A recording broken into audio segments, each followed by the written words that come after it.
So, what is woke? What does it mean to be woke? The comedian Kathy Burke has got an interesting new definition of the term. Let's have a look. Can I just say, that gets on my fucking nerves. They're calling you woke if you call out bad things, basically. If you're not racist, you're woke. If you're not homophobic, oh, you're woke. Be woke, kids. Be woke. Be wide awake. And fucking call it out. Andrew, what do you make of her definition? Being woke, just being good? Well, no, that's wishful thinking of an incredible kind, and it also, I mean, I'm sure she's sincere, and that's what she thinks it means. But she hasn't done her research. She doesn't know. She doesn't know that the word has been through all kinds of evolutions. Yeah. Every study shows that there is no shared definition of this term. There just isn't. Most people don't know what it means. Some people think it means just being nice and not being racist. That's a very small minority of people who think that. There's one key thing. I mean, I heard Natasha Devon talking on the Jeremy Vine show about this, saying, if you're against racism, you're woke. But that's not how most people see the term. She says it's been hijacked by right-wingers who use it as a smear against anyone who's progressive. She's missing out a very key moment in the evolution. She's right that it did start out in black civil rights activism, being alert to social injustice, particularly racism. But the key turning point is in around 2014-15, when it was hijacked, in fact, by activists from the critical social justice movement, from the identitarian intersectional movement, authoritarians, in other words. So ever since then, woke does have connotations. For instance, it means someone who is in favor of censorship or criminalizing disagreement or reframing disagreement as hateful in order to silence people. It means someone who believes in problematizing anything that could be deemed to be underpinned by racist substructures. For instance, they will say that Martin Luther King's "I Have a Dream" speech is racist because color blindness is a kind of code for white supremacy. I would like to ask Kathy Burke and Natasha Devon, do they believe in censorship? Do they believe in silencing people for just having unfashionable opinions? Do they believe that Martin Luther King was endorsing white supremacy? And if they say they don't believe that, then they are actually anti-woke, according to the most common definition.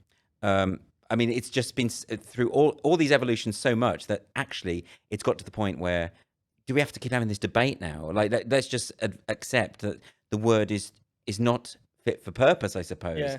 Although we do need a shorthand for this kind of authoritarian. I mean, in my mind, and from my reading, woke, the closest synonym to woke is anti-liberal.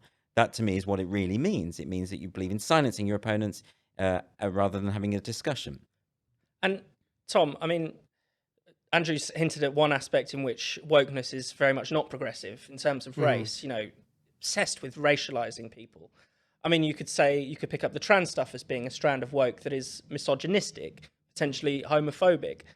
I mean, isn't it just the case that actually this isn't progressive at all? It's anti-liberal, as Andrew says. So, why do people like Kathy Burke feel like they should be on their high horse if they're woke? Well, I think, for lack of a better phrase, she needs to educate herself, maybe. But no, it is that thing of the reason that Spike spends so much of our time opposing wokeness, critical social justice, whatever you want to call it, left identity politics, well, I don't like calling this stuff left, is not because we think it takes racial justice, women's rights, gay liberation too far, that it's encroaching upon white people's turf and that they should keep quiet. Not at all. The issue is that it's turned into the opposite of what it claims to be. That the main way, in the mainstream certainly, in which racial ideas are being rehabilitated, in which homophobic ideas are being rehabilitated, in which deeply misogynistic attitudes are being rehabilitated, is through this movement that you could roughly call woke. That's the reason that we oppose it. And yes, I know this term has sort of gone through a lot. It's had this kind of extended etymology now. It's gone from being a term that people did once embrace to a certain extent, then they claim that they never embraced it. Yeah. Then it became, broadly speaking, something that people like us would use as a shorthand to describe them. Then now, via Kathy Burke and a few others, seems to be a slight renaissance amongst kind of liberal, midwit British commentators who kind of claim to be it a bit because they think to be that is not to be like the Tories or something. So it's gone through these various different modes. I think the one thing is, at the very least, we can agree, even if it's an imperfect term, even if it's one that does mean slightly different things to different people, it does get at something. I mean, Freddie de Boer had a good piece on his Substack about this a while ago, saying that whilst he doesn't like to use the term, I think he prefers social justice activism or something like that. He says, don't pretend like you don't know what it means. You know?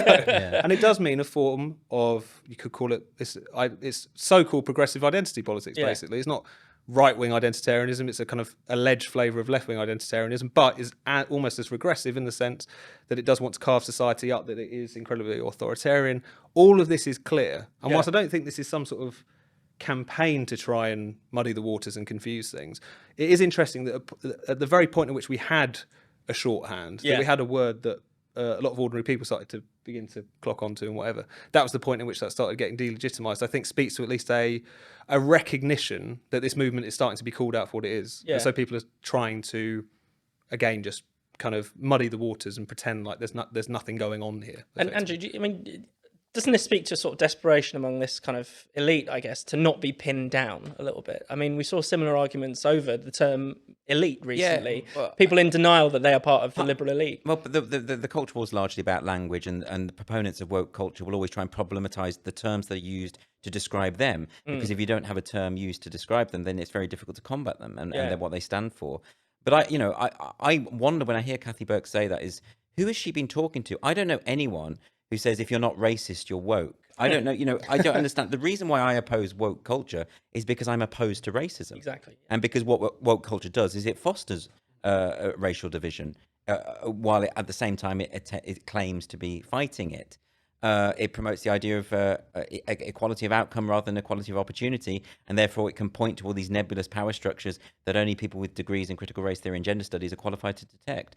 And the thing is, those people who advance this ideology, they know full well that what Kathy Burke is saying is wrong. Yeah. But this is the Mott and Bailey tactic, insofar as just if you think that woke just means being nice, being against racism, that's your Mott. It's very easy to defend.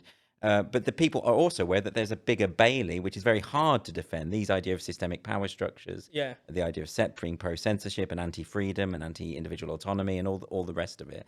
And so I can believe that someone like Kathy Burke or Natasha Devon hasn't really looked into it very much and doesn't realise what these ideologues are actually proposing.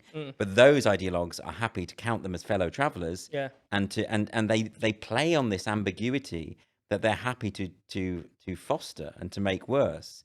So they will be the ones that will always say, all woke means is to be against racism, and they won't. And most people don't have time to look into what it is they actually stand for and what it is they're going to do.